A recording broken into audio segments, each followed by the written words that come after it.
大家好，欢迎来到好时宜居 All About the Ones。这是温刀，表现改不好，我是王太。小的时候常常回外婆家，最期待的就是看到大灶上面冒着白烟，表示等一下又有好吃的东西了。其中一个最期待的就是麻薯、麻糬、圆圆的糍粑。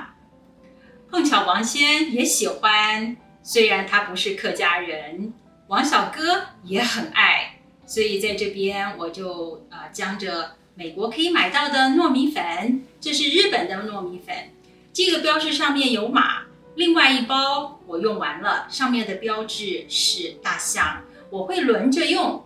那我们来看一看我用了什么样子的配方，做了今天圆圆的糍粑。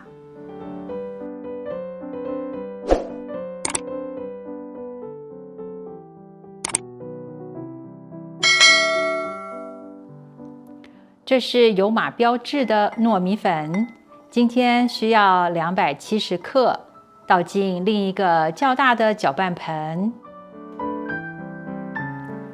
30克玉米粉，10克糖，1克盐，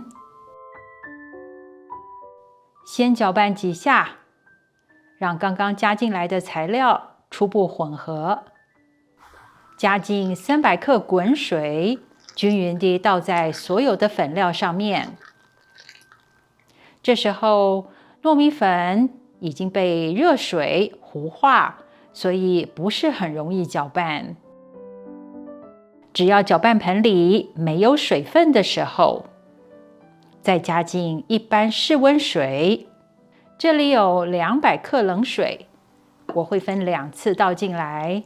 第一次先倒一半，搅拌让水和面团混合。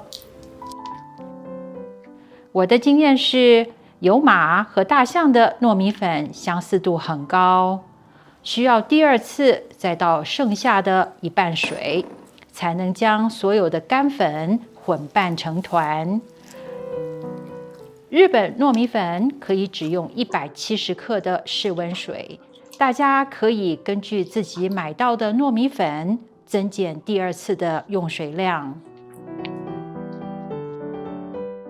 倒进10克的炒菜油，再把油混拌到面团里，慢慢的会看到面团有光滑的表面，像麻薯的样子，就准备进电锅蒸了。我习惯在蒸锅里放一张烤盘纸，再倒进刚刚的面团。这张纸大约是我锅子直径的2.5倍长。这样折纸是希望纸的中心点也在锅子的中间。把多余的纸往下折，倒进一点点的炒菜油，大约5克，把油分散一点，再倒进麻薯面团，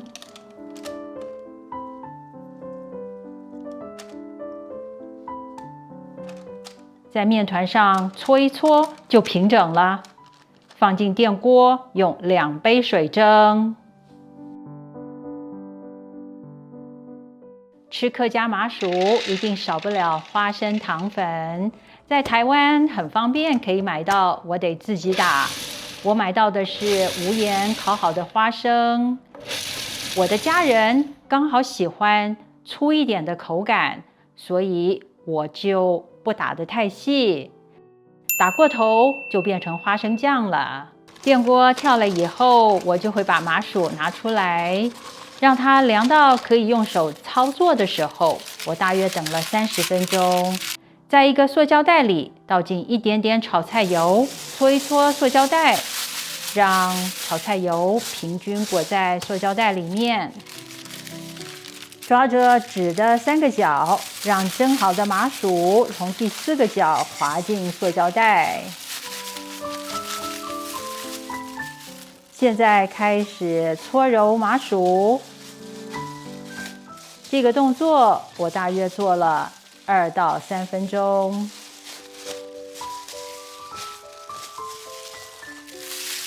可以享用劳动的成果啦。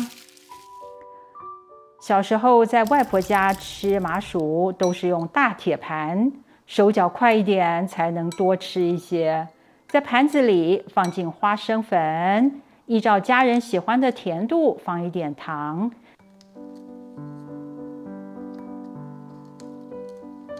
捏出适当的分量，用筷子裁剪出一口一个的大小，沾着很多很多的花生粉，或压一压，包着花生粉吃，都很满足。